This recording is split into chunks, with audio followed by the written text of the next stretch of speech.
Down a road named Freedom in rural Alabama sits a small, now dilapidated schoolhouse.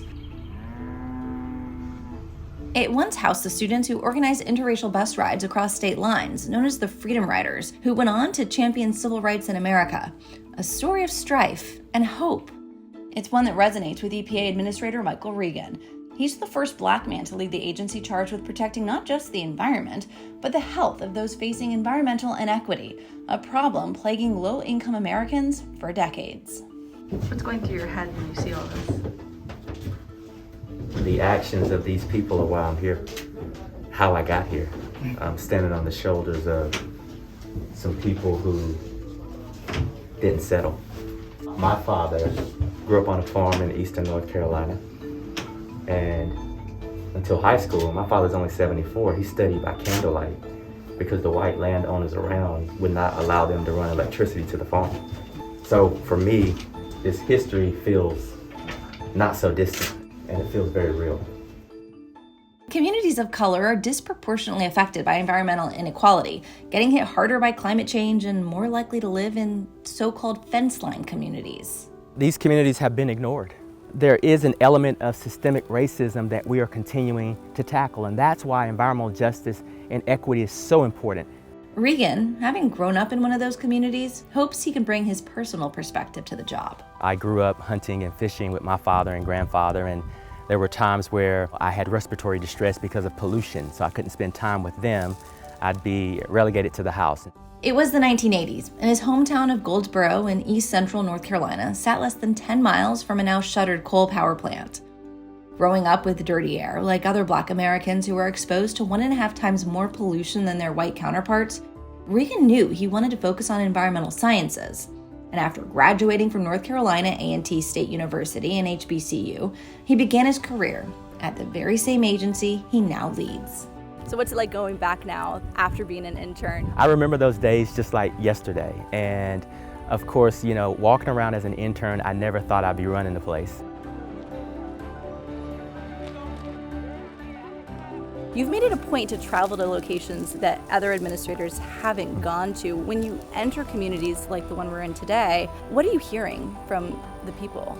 Their minds are blown that someone at my level actually cares about their community and cared enough to travel, to visit with them, to listen to their stories directly. These individuals are given hope. The fight for civil rights is inseparable from the fight for environmental justice, for health justice, for racial justice, for economic justice. We cannot be for one without the other. From the Bronx's Asthma Alley, which has the highest proportion of racial and ethnic minorities of the New York boroughs and a community with some of the highest rates of hospitalization for asthma, to a community in South Louisiana known as Cancer Alley, a name given to the strip of land between New Orleans and Baton Rouge, which has a cancer risk rate 50 times the national average, according to the EPA, due to toxic air pollution. A few months after his visit there, the EPA announced the deployment of mobile air pollution monitoring equipment. His most recent visit, near that road named Freedom in Lowndes County, Alabama, where residents struggle for basic sanitation.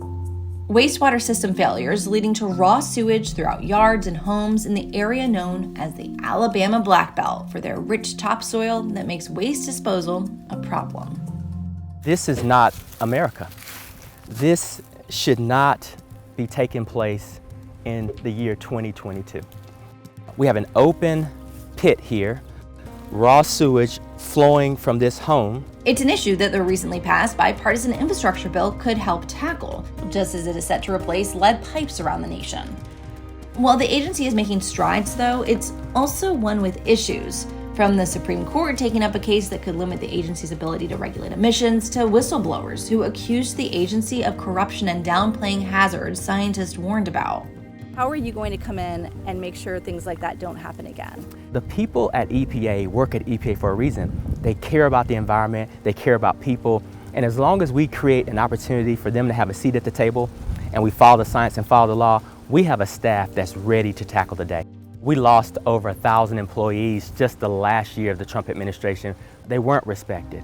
They were not allowed to represent their ideas at the table. So we have to rebuild the workforce that we lost. Rebuilding the workforce and the agency's integrity is no easy task. For Regan, though, a father himself, it's one he sees now, not only through his family's eyes. I think about all of the individuals that look like me or that resemble my father, my mother, sisters and brothers.